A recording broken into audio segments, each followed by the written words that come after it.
जगदम्बे कलश बैठाई अंगना माना। माँ अम्बे जगदम्बे कलश बैठाई अंगना माना।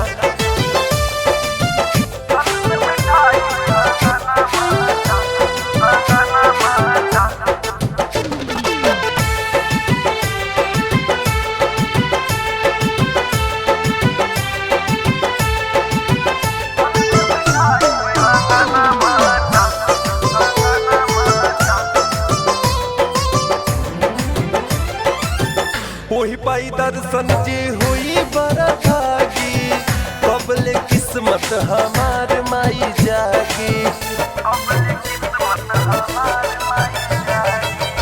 वही पाई दर्शन जे हुई बड़ा भागी, कबले किस्मत हमार माई जागी। बड़ मंदिर सोबे ढोल मृदंग बजे, कर दो पूरा यार मना माना। माँ अम्बे जगदम्बे कलश बैठाई अंगना माना। माँ अम्बे जगदम्बे कलश बैठाई अंगना माना।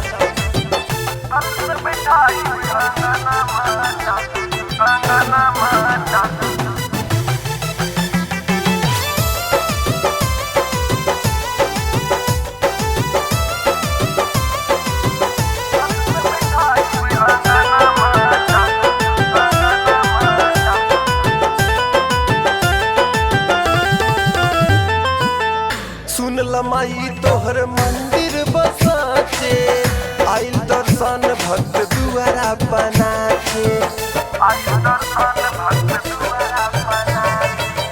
सुन लमाई तोहर मंदिर बसाचे, आई दर्शन भक्त दुआरा बनाचे। बेटवा धीरज कहे बनल कृपा तो रहे, हमर जीत गई भजन महना। माँ अम्बे जगदम्बे कलश बैठाई अंगना माना। माँ अम्बे जगदम्बे